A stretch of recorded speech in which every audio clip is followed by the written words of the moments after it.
As everyone stared in disbelief, Charlie slowly stood up. In an instant, every eye in the banquet hall was on him. "Charlie, what are you doing? Sit down!" Elaine hissed, terrified. Didn't he know his place?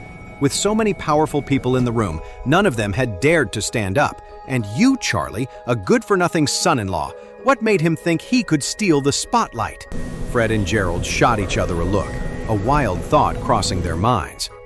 No way! Could the chairman of the Mrand Group really be him? But then they both shook their heads. Impossible. If he was really the chairman of Mrand, why would he let Elaine talk to him like that? "You piece of trash! Sit back down where you belong!" Harold yelled from the stage, his face dark.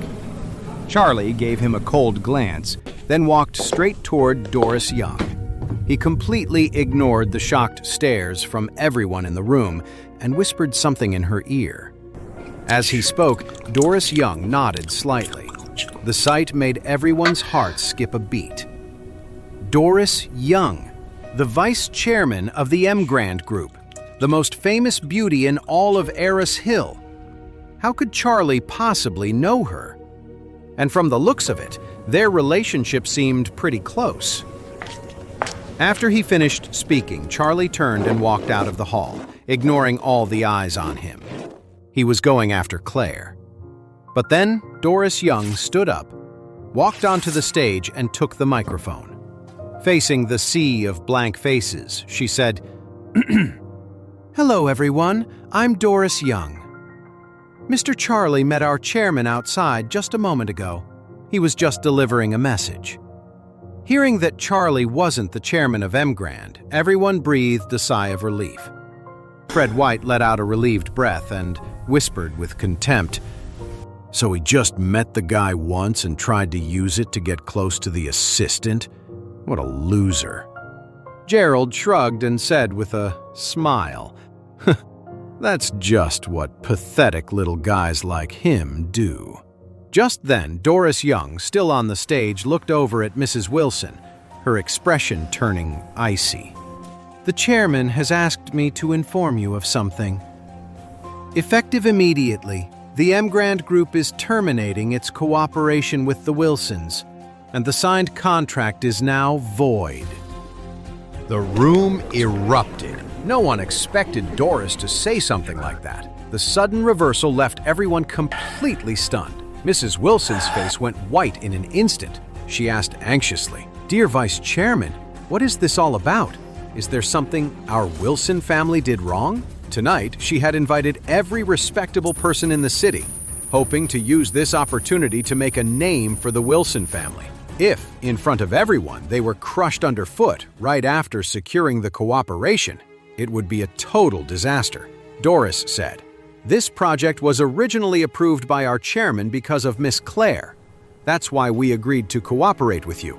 But you went ahead and made your own decision, putting some random person in charge of the project. I'm sorry, we can't accept that." After saying her piece, Doris put down the microphone and walked out of the room without a backward glance.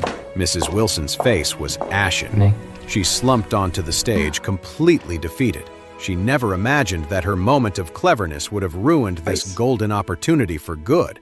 If she had known this would happen, she never would have let Harold take Clare's directorship. Harold was also at a complete loss. What just happened? It felt like Doris was deliberately targeting him, but he hadn't even done anything to offend her. Harold couldn't help but ask Mrs. Wilson, "Grandma, the director's appointment has already been announced. You're not going to take it back, are you?" Mrs. Wilson struggled to her feet, raised her hand, and slapped him across the face. She scolded him. "You worthless fool! Even now you're still thinking about the directorship!" When Charlie stepped outside, he found Clare not far away. She was squatting in a quiet corner next to the hotel, crying her heart out.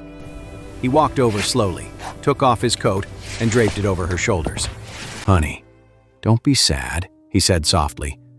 "The director position at the Wilson family isn't that great anyway. It's wrong for them to treat you like this. You don't understand." Clare whimpered, "If I become the director, my parents could finally hold their heads high in the family. How could Grandma go back on her word like that?" Charlie continued trying to cheer her up. Maybe they'll have to come begging you to be the director. You're crying so much now your makeup will be a mess if you have to go back on stage. Claire choked on a sob. How is that possible? Grandma made her decision. There's no chance she'll change her mind. Just leave me alone. Just then, Mrs. Wilson and Harold burst out of the banquet hall. Mrs. Wilson was old and out of breath from running. A large crowd of guests followed them out, eager to see the drama unfold.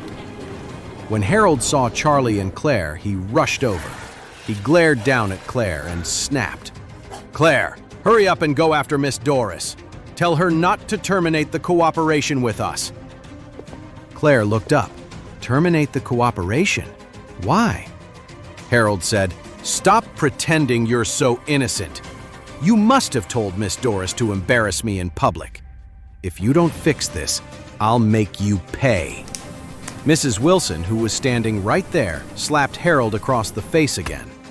You fool! How dare you talk to your sister like that? She is the director of our Wilson Group. Harold was stunned. But Grandma, you chose me as the director. Mrs. Wilson said furiously, If you hadn't filled my head with your nonsense, I never would have changed my mind in the first place. If you keep arguing, you can get out of the Wilson family. Having been slapped twice by Mrs. Wilson, Harold was furious, but he didn't dare say another word. He could only bite his tongue and swallow his anger. Mrs. Wilson then turned to Clare and pleaded, Clare, Grandma is begging you. You are the director of the Wilson family now.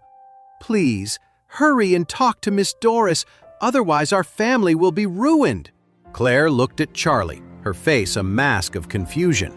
Charlie just shrugged. I told you they'd come begging you to be the director. You didn't believe me. See? Now your makeup is all runny. Clare blushed, quickly wiping away her tears. Okay, she said. I'll try to contact Mrand. With that, she dialed Doris's number. All eyes were on her. After a moment, the call went through. Clare said, Hello, Miss Young. My grandmother asked me to call and explain.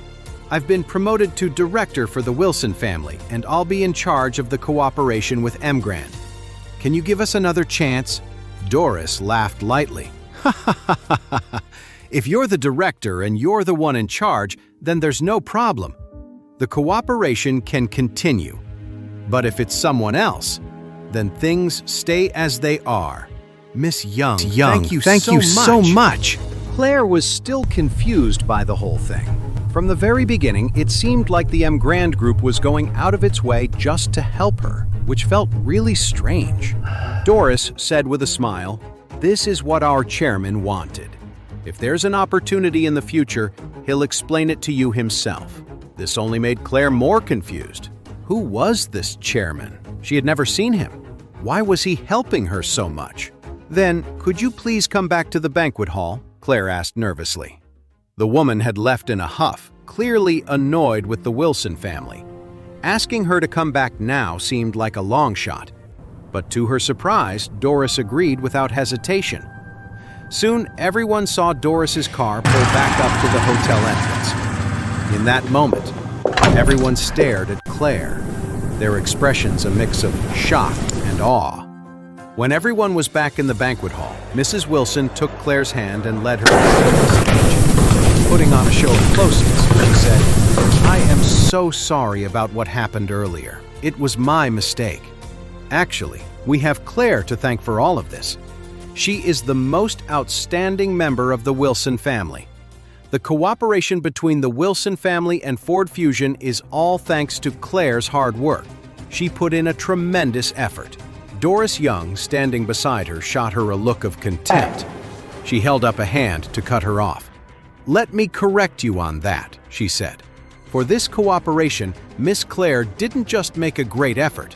It's happening entirely because of her. It has nothing to do with anyone else. It was incredibly rude, but no one was surprised.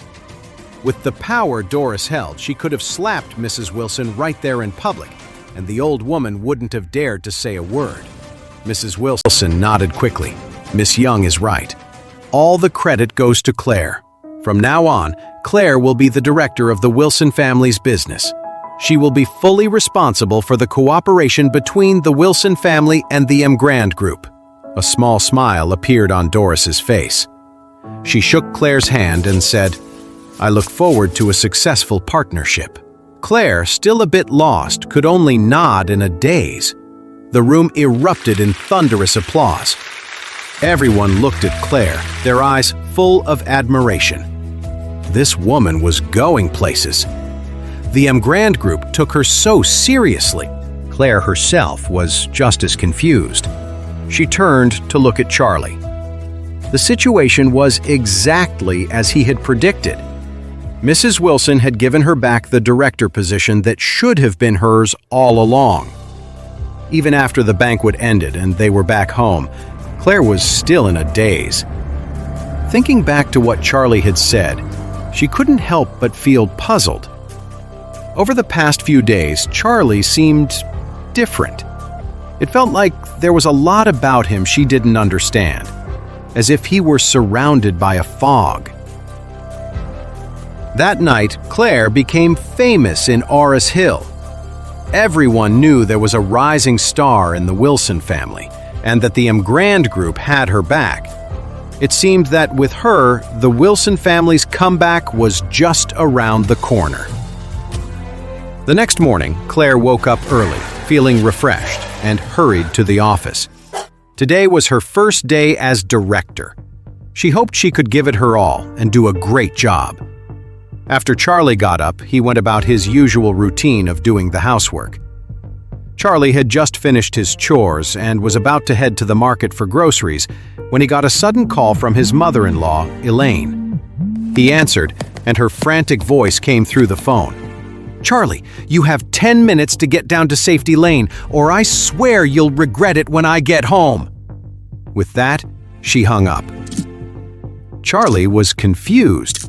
He hadn't heard from his mother-in-law all morning, and now she was calling in a panic, like it was some kind of emergency? Even though Charlie couldn't stand his mother-in-law, he didn't dare ignore her demand. He quickly tidied up, then went outside to hail a cab and rushed over to Safety Lane. When he got out of the car, he saw a group of older folks angrily gathered in front of a closed insurance company. And right at the front of the crowd was his mother-in-law, holding a banner and shouting, "Harley is trash! A total scam! We want our rights and we want our hard-earned money back!" Charlie hurried over to her. "Mom, you called me. What's going on?" As he spoke, the angry chants started up again, the crowd of seniors shouting so loudly it made his ears ring. Elaine pulled Charlie into her spot and ordered, "Here, you take over. Shout the slogan for me. I've been yelling all morning and my voice is shot." To know more, listen to the audio series Heir and Hiding, only on the Pocket FM app.